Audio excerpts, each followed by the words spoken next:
Hey, what's up everybody? Jason Hamilton here, and I wanted to hop on today because I had a post on my Facebook feed that was from a friend of mine who works for the federal government. And for those of you, I'm sure you're all aware, but in case you're not aware, we're on about week 3 of the federal government shutdown. So there's a lot of federal employees that are out here working and still not getting a paycheck, okay? So they're starting to feel the pressure. They're feeling a little bit of strain. Maybe some of you folks have mortgages, credit cards, different types of things, student loans that you're trying to pay for, and you don't have a paycheck coming in. So I wanted to talk to you real quick about a couple things you can do to make sure you keep yourself in the best position during this very tough time, because I think maybe a lot of people don't know what to do and they're feeling a little bit stressed out. So first thing I want to just let you know is that I am a financial advisor, so I know a little bit about what I'm talking about. No, I'm not wearing my suit today. I just got back from the gym and I'm just wearing a t-shirt. So hopefully you still take me seriously without a fancy suit and tie and all that, because I don't really wear that.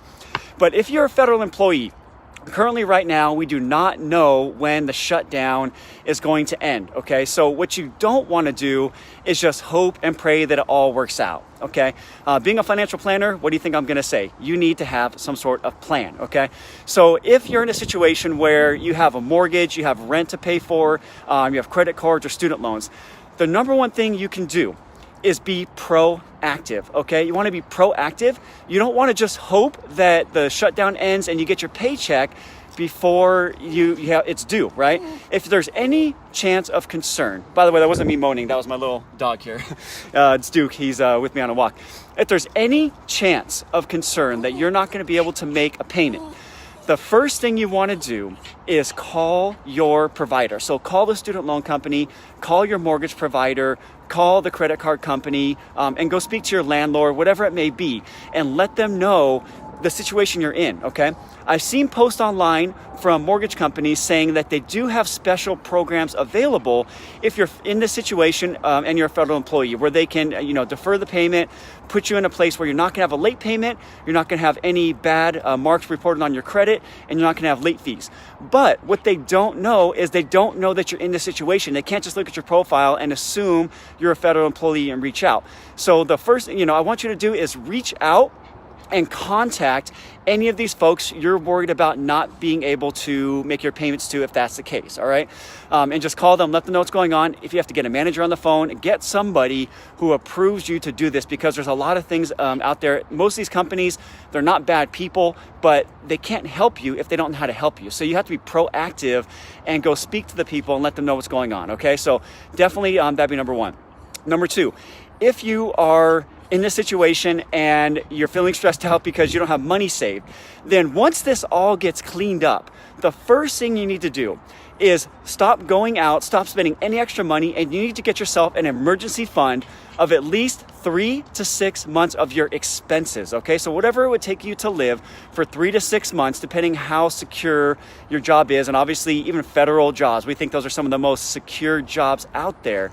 But right now, people aren't getting paychecks, and this is not the first time this has happened in the last 5 years. It's happened multiple times, okay? And it's probably gonna happen again. So get yourself in a position by getting on a very, very strict plan, getting a budget in place, or you can even use this app I really like. I've recommended it to my sister, my mom. I use it myself. My wife uses it. It's called Digit, okay? Digit is an app you can put on your phone. You connect it to your bank account, and it will start drawing little bits of money over each day, $3, $5, $10, whatever it may be, and it'll help you build that savings without you even realizing it, okay? So you need to sign up for that as soon as possible. Not right now while you don't have paychecks coming in, but as soon as possible, so that'll help you get started on your savings and get that 3 months of expenses aside. I don't mean your full paycheck, just whatever it takes you to live on a monthly basis, 3 to 6 months of that, because if you had that aside, now's the time to pull from it, or if you do have it aside, now's the time to pull from it so that you can cover expenses during this time when it's a little bit crazy. There's a lot of playground games going on in Washington right now, and unfortunately, the folks, the hardworking folks, the reliable folks are still having to show up to work every day and do their job even though they're not getting a paycheck. And it's sad, it sucks, but in reality, we have to just deal with what it is. Neither you or I can control that. So like I said, the first thing is call the provider you're worried about paying and talk to them before you have any sort of issue and any late payments, because it's really hard for them to help you after. You might get it waived, but that's most likely not the case, okay? if you're in a situation right now, and I hate to say this, okay, so number one is call your providers, be proactive, let them know what's going on. Number two, if you don't have an emergency fund, get a plan for that. So as soon as this starts up, you definitely want to write your expenses down and figure out how much you can put towards that each month. Sign up for Digit, if you have to. I think it's a great app. It costs like $3 a month after the first month, but it's wonderful, okay? Number three, okay, is to just take a breath and realize this is going to be okay. You're not going to be on the street as long as you do some of these things, but you want to be really, really smart, okay?